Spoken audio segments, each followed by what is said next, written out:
We'll see further. What was I telling? The value of E1 is equal to minus 13.6 electron volt, E2 is equal to minus 3.4, E3 is equal to minus 1.5. Do you know why this negative sign? Negative sign indicates that when the electrons gets excited and then they come back to the lower energy state, the energy will be liberated, isn't it? Energy will be given out, some amount of energy, and that is why this negative sign indicates that energy is being given out. So that is the point.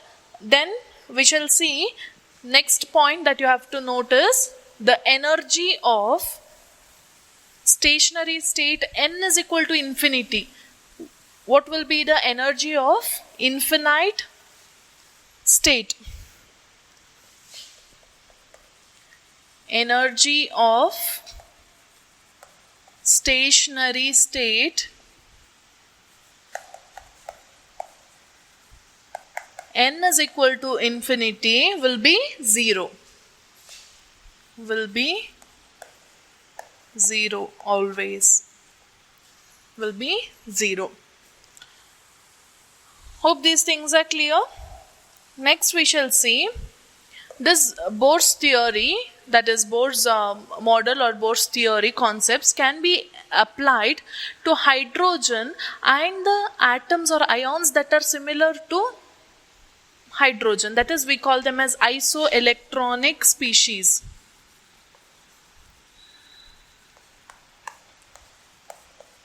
Isoelectronic species. Isoelectronic species means having same number of electrons. That we will study what it is.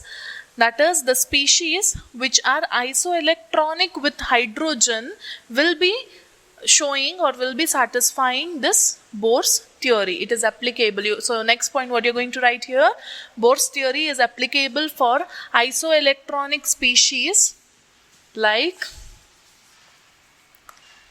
Li2 plus, He plus, Be3 plus, etc. These are isoelectronic with hydrogen. Do you know why we say it is isoelectronic with hydrogen? Li2 plus, He plus, Be3 plus contains same number of electrons as that of hydrogen. As that of hydrogen. How many electrons are present in hydrogen? 1 electron. Hydrogen contains 1 electron. Lithium 2 plus means, what is the atomic number of lithium? Atomic number of lithium is 3. That means same number of protons, same number of electrons it has. It has 3 electrons, 3 protons. So from that 2 has been removed. That is why it has got a plus 2 charge. If 2 has been removed, then how many electron remaining? 1 electron. In the case of helium, you see He plus. Helium atomic number is 2. From that how many electron has been removed? You always remember, then when any species acquires a positive charge, that means it has lost electron. How many electrons it has lost? 1 electron. That is why it has 1 plus charge. So 2 minus 1, how many electrons it will have? 1 electron will be present. Same way beryllium. Beryllium 3 plus. What is the atomic number of beryllium? Beryllium atomic number is 4. From that how many electrons has been lost? 3 electrons has been lost. So remaining 1 electron. So if you observe, these are isoelectronic with hydrogen, and Bohr's theory is applicable for such species. And generally their energies of these ions are given as En is equal to minus 2.18 into 10 to the power minus 18 Z square by N square joule.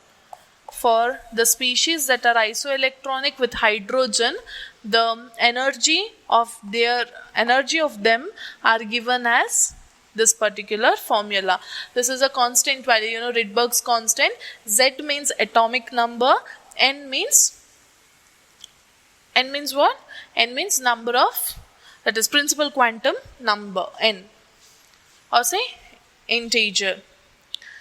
Now here you can say, and also radii is given by expression Rn is equal to 52.9 n square by Z picometer. This is the formula for its radii. So it was said that it is possible to calculate the velocity of the electron moving in the orbit also. So these were the concepts related to hydrogen that was explained by Niels Bohr in Bohr's atomic model.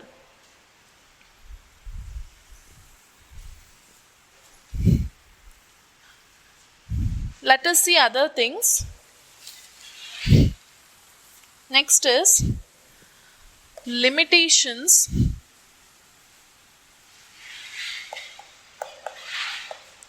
of Bohr's atomic model. What are the limitations of Bohr's atomic model? In Bohr's atomic model, the limitations are that it could not explain finer details of the spectrum. Now, what did we say in hydrogen spectrum? We studied that there are series of line, Lyman, Balmer, Paschen, Brackett, P-Fund, all these we studied, isn't it? But as we move further, say after helium it contains only 2 electrons compared to hydrogen 1 electron more. But even in that, it could not explain the spectral lines. The Bohr's model could not explain line spectrum of other species. Even for helium also it could not explain. That means we say doublets or fine spectral lines. Along with the spectral lines, there will be very minute, very thin lines present. It could not be explained. So what is it? Fine spectral lines could not be explained by Bohr's atomic model. This is one point. The other point or the other limitation is that in case of spectral lines, there is splitting of spectral lines in the presence of electric field, in the presence of magnetic field. So in the presence of electric field, the spectral lines will be further splitted. That could not be explained. So what is it? Splitting of spectral lines in the presence of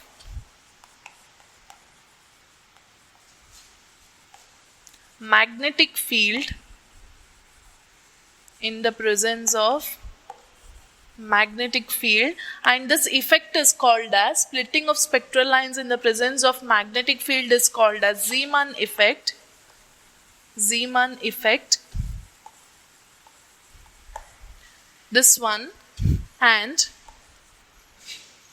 again, splitting of spectral lines in the presence of electric field, and this is called as Stark effect. Stark effect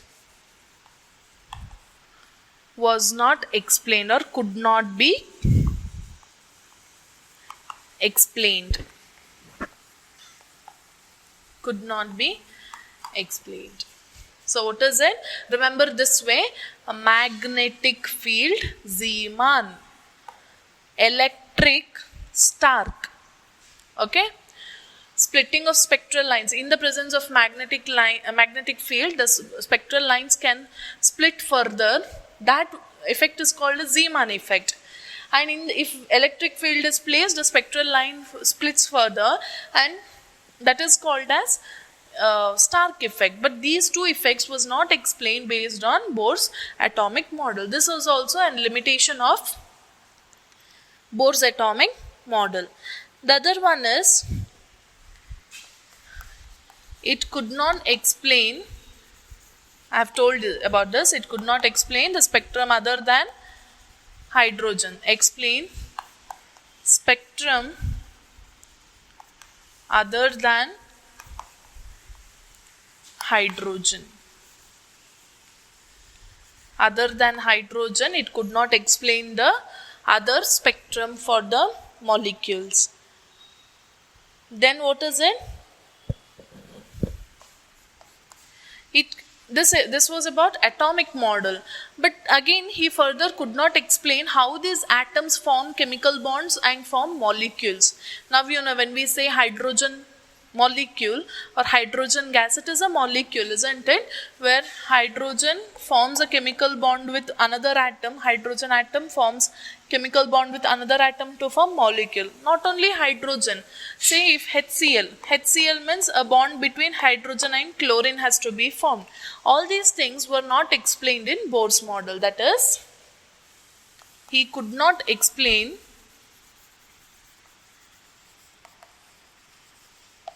formation of molecules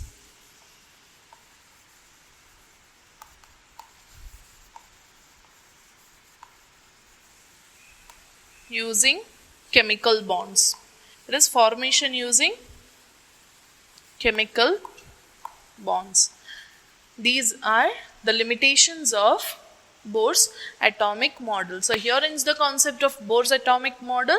Now we will further study which model is which we are going to study further.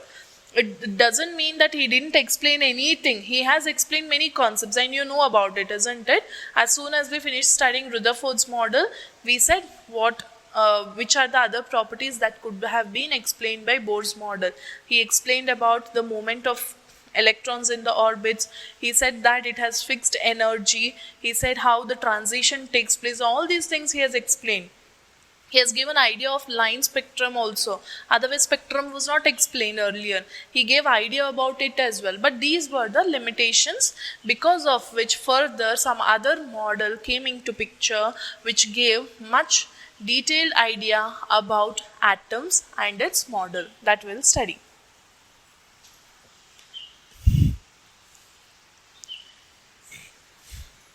Next model which came into picture was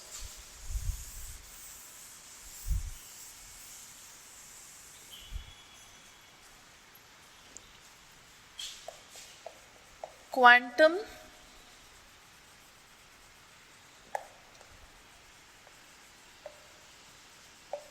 mechanical model of atom. This was the next model explained for atom. Quantum mechanical model. How this idea of quantum mechanical model came is, it is due to dual behavior of matter. This is that model of atom which takes into picture the dual behavior of the matter, that is electromagnetic radiation or electrons. That is taken into picture and then it explains the model of atom. Okay, so this one is a very important model here, and how that idea striked, it is due to two different theories that we will study now. Okay, one is the one that is the theories that led to the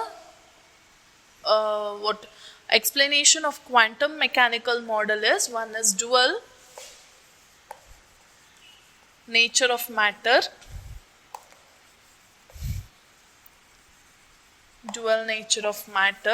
and other one is Heisenberg's uncertainty principle. Who explained this dual nature of matter? You know, de Broglie was a scientist in 1924. He said that we know that electromagnetic radiation shows both wave nature as well as particle nature. That means matter behaves both as wave and nature, particle, he said. Are you getting? He said what was told before, electromagnetic radiation shows wave-like behavior. Then the other person came, he said it can also show particle nature by how packets of energy, quantum, small packets of energy in discontinuous manner it will be transferred, and so he said it can show particle nature also. Now de Broglie questioned, you even electron is a matter, electron can also show wave nature as well as particle nature, he said. So de Broglie in 1924 explained that electrons also can show, electrons in the sense, in generally he said any matter can show particle as well as wave nature, and he gave a relationship now. He gave a relationship, that is, you will be writing next point, he related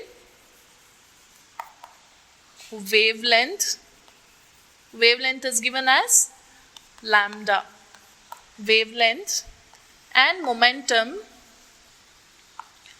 momentum is given as p.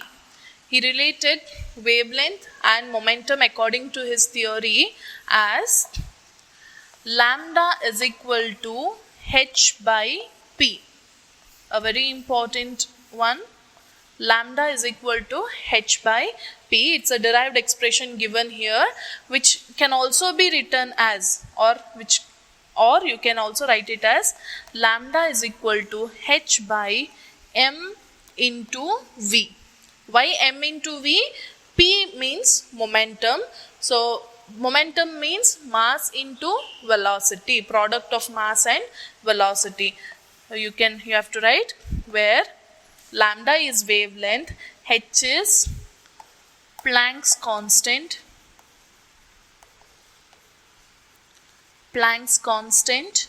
What is p here? P is momentum, momentum, momentum of the particle, which is equal to m into v, where m is mass of the particle, that is mass of the electron here. If it is in the case of electron, mass of electron. If it is any other substance, mass of that substance. Into v is velocity of the electron. This was what told by de Broglie. He related wavelength. That means, see, wavelength means it is wave nature. Momentum means mass, velocity. For which one you can show mass and velocity? For which type of substances you can explain mass and velocity? For particle nature. So he related, see, wave nature also it is showing, as well as particle nature also it is showing. So this was a relationship given by de Broglie, and this was again taken into consideration. So make a note of it, very important again. They will ask you to state and explain de Broglie's de Broglie's dual nature of matter, or for electron they will ask you. So you'll have to write the statement as well as write this expression and explain the terms. Hope you have got it. Next principle is Heisenberg's uncertainty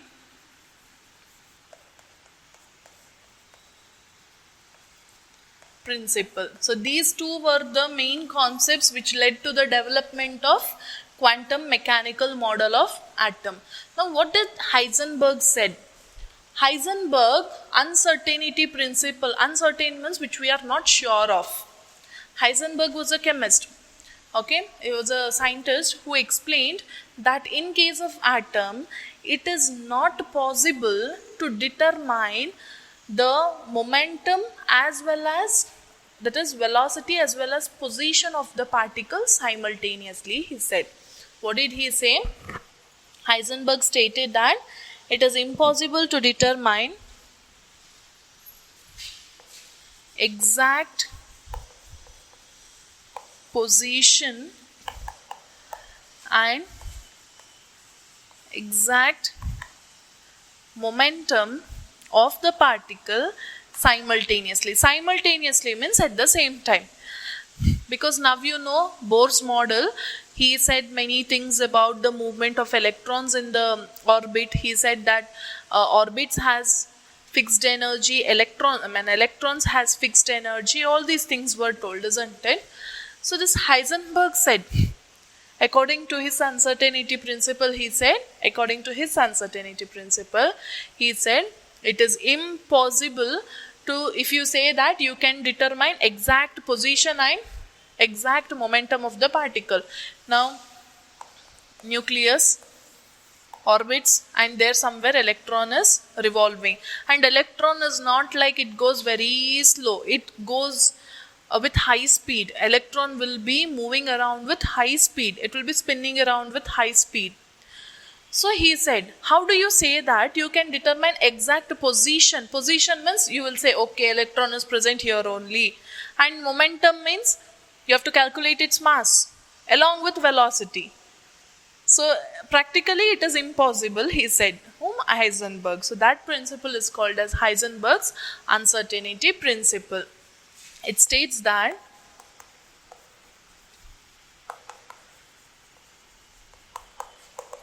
it is impossible to determine exact position and exact momentum of the particle. Particle means here he meant it for electron simultaneously. Simultaneously means at the same time. At the same time, you cannot determine the position and exact momentum of the particle simultaneously. So he gave a mathematical expression for that. Mathematically,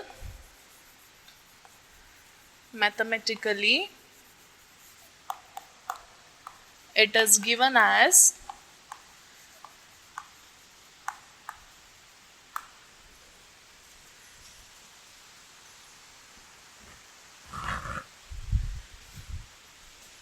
delta x into delta p greater than or equal to h by 4 pi. X means position, p means momentum. So delta means change. So change in position, change in momentum cannot be explained simultaneously, he said. So it gives an error. That is what he meant. Will be greater than or equal to h by 4 pi. H by 4 pi is what? H by 2 pi, you remember in Bohr's model he had told about the angular momentum, that one. So it said will be greater than or equal to h by 4 pi. This expression can also be written as delta x is equal to, what is p? P is momentum. Momentum is equal to mass into velocity. Therefore, we can write this as delta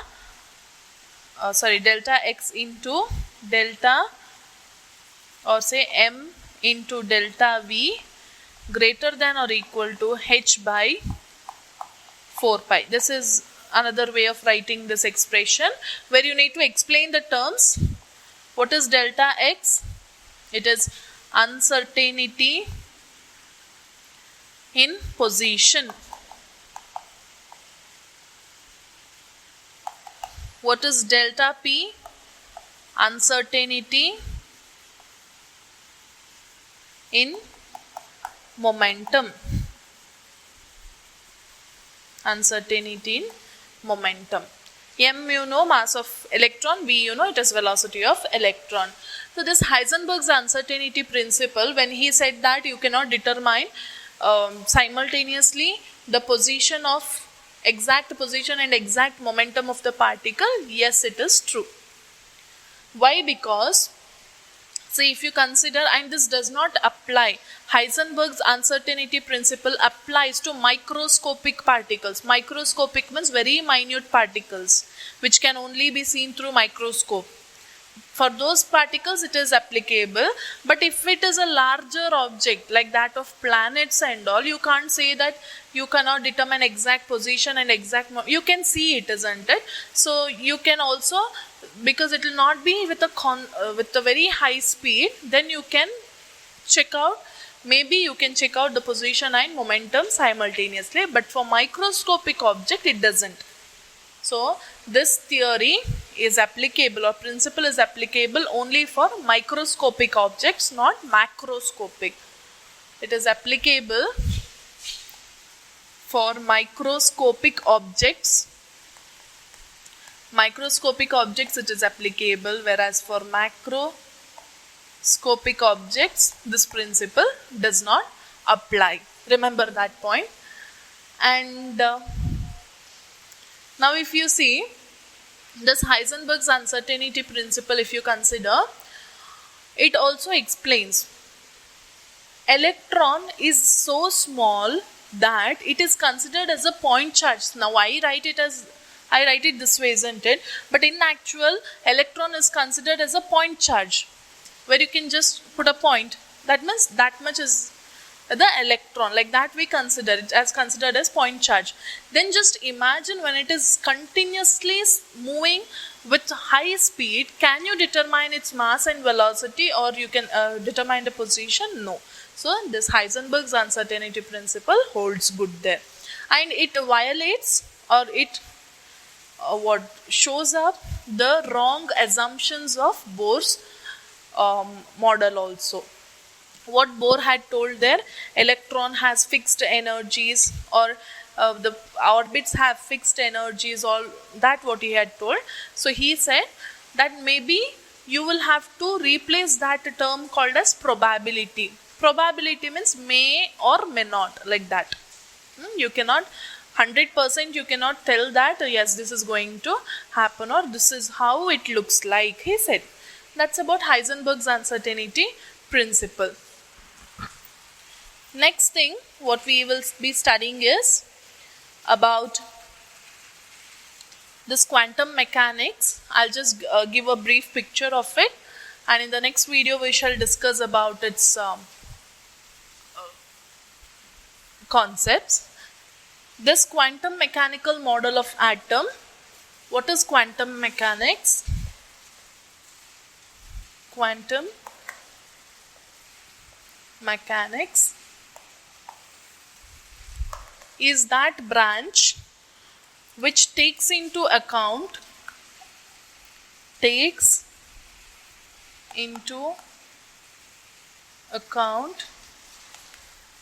the dual nature of matter, and then explains about the atomic structure, or then call it as atomic structure, the properties related to atoms it explains. That this quantum mechanical model, first it was explained by two scientists, that is Heisenberg and Schrödinger. Heisenberg and Schrödinger, they gave explanation related to this quantum mechanical model. Using Schrödinger also derived an expression for this, which is also called as Schrödinger's wave equation. With that he gave some idea that, see, if you get these values, that means these many atomic orbitals are present. Atomic orbitals means the space in which atoms are present. All those idea he gave. Then we will come to a very important concept called as quantum numbers. Okay.